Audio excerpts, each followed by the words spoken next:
Good afternoon, and so this is the last video of labour and industrial law. और आपने सभी videos अगर देखे होंगे तो मैं आपको थैंक यू बोलना चाहता। और ये कोई इजी बात नहीं है कि आपने सभी वीडियोस देख लिए, so thanks for watching them. Introduction. In Indian labour law, standing orders represent the code of conduct or the set of rules that govern the relationship between an employer and their employees in an industrial establishment। मतलब standing order represent करती एक code of conduct और the set of rules जिसके अंदर ये govern करा जाता relationship between employer and there employees in an industrial establishment. मतलब सिंपल ये एक एग्रीमेंट रहता जिसके अंदर कंडीशंस ऑफ एम्प्लॉयमेंट रहती या फिर रूल्स रहते एम्प्लॉयमेंट से रिलेटेड जो गवर्न करते एम्प्लॉयर और एम्प्लॉय रिलेशनशिप को इंडस्ट्रियल एस्टेब्लिशमेंट के अंदर, मतलब फैक्ट्रीज के अंदर। और ये agreement sign by both parties रहता, इसलिए इसमें जो भी लिखा हो वो दोनों को मानना ही पड़ता। Before the enactment of industrial employment standing orders act 1946, terms of employment of were often verbal और arbitrary, leading to laissez faire exploitation mention earlier. मतलब ये एक्ट आने से पहले जो टर्म्स ऑफ एम्प्लॉयमेंट थे वो वर्बली, एक तो मतलब मुंह से ही बात हो जाती थी कि हाँ भाई तेरे को इतनी सैलरी दूंगा, इतना टाइम काम करना पड़ेगा, और अगर तेरे को कुछ एक्सीडेंट हुआ तो वो तेरी जिम्मेदारी रहेगी। ऐसा था पहले, वर्बली होता था, या फिर मालिक के मन से था, उसको लगा सैलरी देना तो देता था, नहीं तो फिर ऐसा वैसा वगैरह कुछ भी बहाना वगैरह। लेकिन मतलब ये लेजिस फेयर के अंदर था, तब गवर्नमेंट कुछ इन्वॉल्व नहीं थी इसके अंदर, पूरा मालिक पे डिपेंड था कि भाई मालिक तू तुम्हारा देख, तू जैसे डील करना चाहे वर्कर से वैसे कर। बट जब ये एक्ट बना, इसने मैंडेटरी कर दिया एम्प्लॉयर को कि उसको conditions of recruitment, discharge, disciplinary action and holiday writing में लिख के एग्रीमेंट बना के दोनों ने सिग्नेचर करके बनाने को होना। अगर 1946 के पहले नहीं बनाया है तो अभी उन्होंने बनाने को होना, जो पहली फैक्ट्री है, और 1946 के बाद वाली फैक्ट्री जो भी नहीं बनेंगी उनको तो कंपलसरी कर दिया ये। What are standing orders? Essentially, the standing orders are the statutory terms and conditions of service. Once they are certified, they have the force of law and are binding on both the employer and the workers. They take precedence over individual contract of service.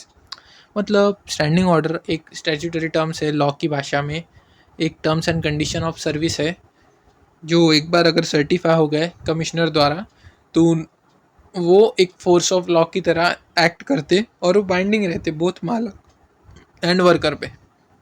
They take precedence over individual contracts of service.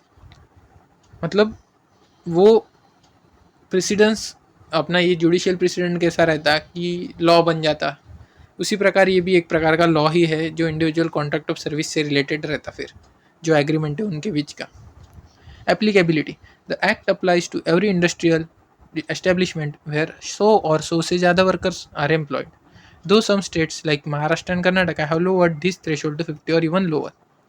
मतलब ये act उन्हीं को apply होता है जिस factory के अंदर 100 या 100 से ज़्यादा वर्कर्स काम करते, भले ही अभी कुछ स्टेट्स में ये नंबर कम है, जैसे महाराष्ट्र और कर्नाटका में 50 है और बहुत बाकी स्टेट्स में कम भी हो सकता है इससे। Matters to be provided in standing order. The schedule. तो क्या क्या होना स्टैंडिंग ऑर्डर के अंदर? The Act requires employer to cover specific matters listed in its schedule, including classification of worker, permanent है क्या, टेम्पररी है क्या, इंटर्न है क्या, प्रोबेशन के लिए है क्या, या फिर बदली वर्कर है क्या। देन वर्किंग आवर्स, शिफ्ट के क्या टाइमिंग रहेंगे, कब अटेंडेंस करना पड़ेगा और लेट आने के बाद क्या। हॉलीडेज, प्रोसीजर क्या रहेगी लीव के लिए, कितने दिन का हॉलीडेज मिलेगा। Termination, notice period for quitting, notice का मतलब कितने दिन पहले नोटिस देनी पड़ेंगी। डिसमिसिंग या निकालने के लिए एम्प्लॉय को अगर खुद से निकलना हो तो क्विटिंग के लिए कितने दिन पहले उसको नोटिस देनी पड़ेंगी, और अगर मालिक को निकालना हो, डिसमिस करना हो, तो उसको कितने दिन पहले नोटिस देनी पड़ेंगी, वो सब होना। देन मिसकंडक्ट, उसके अंदर definition of what constitutes misconduct and procedure for an inquiry, grievance redressal, mechanism for workers to report unfair treatment, ये सब उसके अंदर होना स्टैंडिंग ऑर्डर के अंदर। The certification process. An employer cannot simply write their own rules and enforce them. They must follow a legal process. वो खुद ही कुछ भी रूल्स लिख के एनफोर्स नहीं कर सकते, उनको लीगल प्रोसेस से जाना पड़ेगा। सबसे पहले submission of draft. The employer submits 5 copies of draft standing orders to certifying officer, usually labour commissioner. मतलब सबसे पहले वो ड्राफ्ट क्रिएट करता, वो उसकी कॉपीज़ भेजता सर्टिफाइंग ऑफिसर जो कि लेबर कमिश्नर रहता। कंसल्टेशन, जो कमिश्नर रहता सर्टिफाइंग ऑफिसर, वो ड्राफ्ट भेजता ट्रेड यूनियन को या फिर जो भी रिप्रेजेंटेटिव है वर्कमैन के, उनके लिए, अगर उनको कुछ ऑब्जेक्शन है क्या उस ड्राफ्ट से रिलेटेड तो। देन एडजुडिकेशन होता, मतलब जो ऑफिसर है वो दोनों पार्टी को सुनता एंड फेयर एंड रिजनेबली वो ऑर्डर पास करता। एंड लास्ट में आता certification. One satisfied the officer certifies the order, a copy is kept in a register and must be posted in English and local language on a prominent notice board at the workplace। मतलब एक बार satisfy होने के बाद वो certify कर देता order को, उसकी एक कॉपी उसके रजिस्टर में रख लेता और बाकी मतलब उनको बोलता है कि आपकी जो फैक्ट्री है उसके नोटिस बोर्ड पे इसकी एक कॉपी लगाओ, लोकल लैंग्वेज में भी और इंग्लिश में भी। Model standing order, if an establishment has not yet certified it's standing order, the model standing orders prescribe by government apply automatically. अगर इन्होंने नहीं बनाई है खुद की नहीं बन पा रही तो गवर्नमेंट ने जो ये दिया है क्या बोलते हैं मॉडल स्टैंडिंग ऑर्डर, उस हिसाब से उनको अप्लाई हो जाएंगी। This ensures there is no legal vacuum where an employer can act arbitrarily while the certification process is pending. मतलब ये इंश्योर करता है कि भाई जो मालक है वो मन से ना एक्ट कर सके, उसको सर्टिफिकेशन प्रोसेस कंप्लीट करना होगा, अगर वो पेंडिंग भी है तो उसको मॉडल लॉ जो है गवर्नमेंट का वो लागू होगा तब तक स्टैंडिंग ऑर्डर का। Modification of standing order, standing order cannot be change easily, वो आसानी से नहीं बदलती एक बार बनने के बाद। They can generally only be modified after 6 months from the date of certification, 6 महीने के बाद वो मॉडिफाई की जा सकती। मॉडिफिकेशन रिक्वायर्स एन एप्लीकेशन, एक तो एम्प्लॉयर या फिर वर्कमैन का और यूनियन का भी चलता, टू सर्टिफाइंग ऑफिसर जो कि लेबर कमिश्नर रहता। Disciplinary action and standing order, one of the most critical roles of standing order is regulating domestic inquiries. तो सबसे पहले an employer cannot fire worker for misconduct without following the principles of natural justice, notice, hearing and impartiality as detailed in the standing order। मतलब मालक किसी भी worker को उसके misconduct के लिए ऐसे ही नहीं निकाल सकता, उसको पूरी principle of natural justice follow करना पड़ता, पूरे प्रोसीजर के साथ जाना पड़ता।